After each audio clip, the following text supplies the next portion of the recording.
बंधु माने सर्वप्रथमे आपण मानंकु समस्तंकु नववर्ष 2026 उपलक्षे अनेक शुभेच्छा एवं शुभकामना।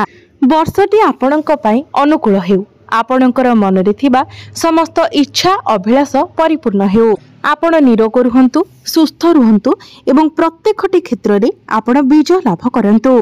तेबे बंधु माने आजिर एही भिडियोटी मिथुन राशिर व्यक्तिविशेष मानक पई बहुत गुरुत्वपूर्ण अटे, बहुत ही खास अटे।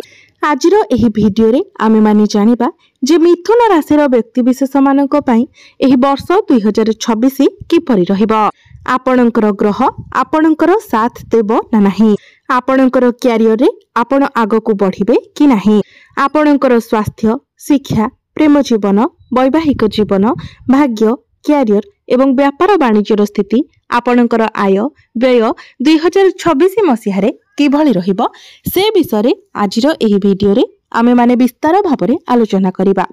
सेथि पई आपणकर जदि मिथुन राशि होई थाए तो भिडियोटी को स्किप न करी थरे मात्र शेष पर्यंत निश्चय देखंतु एवं भिडियोटी को लाइक करी चैनल टी को सब्सक्राइब करि दियंतु।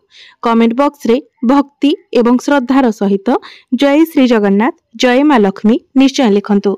तो बंधु माने आसंतु आरंभ करिबा आजिर एही कार्यक्रम को, जहा आपणकर जन्म राशि तथा चंद्र राशि उपरे आधारित अटे। तो सर्वप्रथम आसंतु जानिबा जे मिथुन राशिर व्यक्तिविशेष मानकर स्वभाव एवं सेमानकर व्यक्तित्व किपरि होई थाए। मिथुन राशिटी हेउछि वायु तत्वर राशि। मिथुन राशिर राशिधिपति हेउछंती बुध। मिथुन राशिर व्यक्तिविशेष माने सरल विश्वासी होइथांती, सेमाने खूब शीघ्र अन्य मानको विश्वास करि नै थांती एवं सेमाने परोपकारी स्वभावर होइथांती, शांत स्वभावर होइथांती। अध्ययन, अध्यापन, राजनीति एही क्षेत्र रे विशेष करी सेमानकर रुचि रही थाए। मिथुन राशिर व्यक्तिविशेष माने वाणिज्य व्यवसाय रे मध्य रुचि रखि थांती। एमाने परिवार प्रिय होई थांती। पति पत्नी मध्य भल संपर्क मध्य रही थाए। सेमानकर पारिवारिक जीवन बहुत भल रही थाए, किंतु मिथुन राशिर व्यक्तिविशेष माने सरल प्रकृतिर होइथिबारु सेमाने अनेक समय ठकामीर शिकार होई थांती। अनेक व्यक्ति सेमानकर सरलतार सुजोग नै सेमानंकु ठकी थांती। सेमाने टिके द्वंद्व स्वभावर होई थांती, सेथिपाई अनेक समय एमाने असुविधार मध्य पड़ी थांती। एमाने टिके पिलालियामी स्वभावर होई थांती, किंतु बहुत अधिक इंटेलिजेंट मध्य होई थांती। एमाने हसमुख स्वभावर होई थांती, खेलकूद करबाको भल पाई थांती। एबे आसंतु जानिबा मिथुन राशिर व्यक्तिविशेष मानक पई वर्ष 2026 किपरि रहिबो। तो आर्थिक दृष्टिकोण 2026 मसीहाटी आपणक पई बहुत भल रहिबो। आपण आर्थिक दृष्टिकोण मजबूत हेबा पई जाउछंती। अनेक दिगरो आपणको आयर स्रोत मिलि जिवो। आपण जदि बेरोजगार थिले तो रोजगारर कोनोसी ना कोनोसी नुआ बाट आपणको मिलि जिवो। पूर्वरु आपणकर जो आर्थिक समस्या लागि रहिथिला, जदि आपणको ऊपर ऋण करजर भार थिला तो से सब आपणको जीवनरु दूर होई जिवो। आपण सब ऋण करज को सुझिबारे सक्षम हेबे। आपणकर बैंक बैलेंस बढ़िबो, डेली इनकम बढ़िबो, आपणकर व्यय अपेक्षा आय अधिक रहिबो। आर्थिक क्षेत्र रे आपण जेउ भी निष्पत्ति नेबे सेथिरे आपण सफल हेबे। पूर्वरु आपणकर कार्य क्षेत्र रे आपणक विरुद्ध रे जो पॉलिटिक्स चलीथिला, आपणक जो प्रॉब्लम रो फेस करबाको पडुथिला, से सब मध्य आपणक जीवन रु दूर होई जिवो। आपण आपणकर कार्य क्षेत्र रे बहुत भलो परिवेश देखिबाको पाइबे। एक पॉजिटिव फीलिंग्स आपणको प्राप्ति हेबो। क्यारियर रे आपण बहुत अधिक ग्रोथ करिवे। पूर्वरु आपणकर जो बंधु बांधव माने आपणक ठारू दूर को चली जाइथिले, कोनोसी कारणरो आपणक मध्यरे मतभेद मनांतर चलीथिला, से सबुर समाधान होई जिवो। पुराना संपर्क पुनर्बार आपणक पाखको फेरी आसीबो। जदि आपण चाकरी करूछंती तो चाकरी क्षेत्र रे आपणकर प्रमोशन हेबो। आपणको कोनोसी बड़ अचीवमेंट मिलिबो। कार्य क्षेत्र रे आपण प्रशंसित हेबे एवं जो मानक निकट रे चाकरी नाही सेमानंकु चाकरी मिलिबार बहुत अधिक संभावना रहुछि। एही नूतन वर्ष 2026 मसीह रे आपण एपरि किछि स्थान को बुलिबाकू जाई पारंती, ट्रैवलिंग रे जाई पारंती, जोठारे अधिक प्राकृतिक परिवेश रहिथिबो, पहाड़ इत्यादि अधिक रहिथिबो। नदी पाखापाखि आपण अधिक भ्रमण करि पारंती। आपण प्रकृति सहित अधिक जड़ित रहिबे। ताहा आपण निजे एका जाई पारंती, निजर जीवन साथी सहित जाई पारंती, किंबा आपण आपणकर परिवार सहित मध्य जाई पारंती। 2 जून को जेतेबेले गुरु आपणकर द्वितीय भाव मार्गी हेबे तो सेतेबेले आपणकर संतान पक्ष पई समय बहुत भल रहिबो। जून मासरू अक्टोबर मास मध्यरे आपणकर फैमिली प्लानिंग पई समय बहुत भल रहिबो।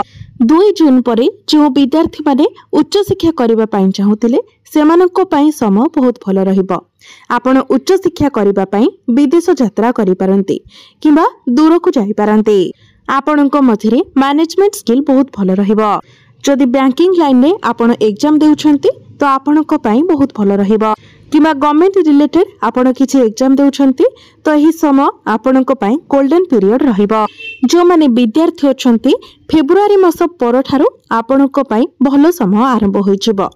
आपण आपणकर शिक्षा को नेकी जहा भी किछि डिसिजन नेबे सेथिरे आपणको सफलता मिलिबो। आपण आपणकर पाठ पढारे बहुत आगो को बढ़िबे, किछि बड़ डिसिजन नेबे, पाठ पढारे आपणकर आग्रह बढ़िबो। आपण किछि फॉर्म फिलअप करि पारंती, कोनोसी स्थान रे आपण एडमिशन मथे नै पारंती, किछि कोचिंग आपण जॉइन करि पारंती, कारण आपणकर पंचम भावर अधिपति शुक्रंकर स्थिति बहुत भल रहिबो। तो शिक्षा क्षेत्र रे आपणको बहुत अधिक सफलता मिलिबो। सूर्य मध्य आपणकर कुंडली रे उच्चस्थ हो जिबे तो आपणको मध्यरे कॉन्फिडेंस लेवल बढ़िबो, आपणको मध्यरे स्ट्रेंथ बढ़िबो। आपणकर पाठ पढ़िबारे आपण उन्नति देखिबाको पाइबे। स्वास्थ्य कथा जदि कहिबा तो वर्ष आरंभरू आपणकर टिके स्किन प्रॉब्लम देखा देई पारे, एलर्जी इन्फेक्शन भली समस्या देखा देई पारे, थंडा काश ज्वर एभली किछि समस्या देखा देई पारे। या सहित पेट जनित समस्या किछिटा देखा देई पारे। एवं 15 अक्टोबर रु 15 नवेम्बर मध्यरे आपणको आपणकर इम्यूनिटी उपरे टिके काम करिवार अछि। जोग व्यायाम प्राणायाम इत्यादि जदि करंती तो आपणको पई भलो रहिबो।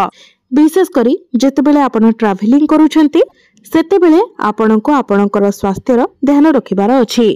आपण आपणकर जीवन साथीଙ୍କ मध्यरे टिके जिद्दी स्वभाव देखिबाकू पाइबे, किंतु आपणक जीवन साथीଙ୍କ द्वारा आपणकर इनकम रे मध्य आपण ग्रोथ देखिबाकू पाइबे।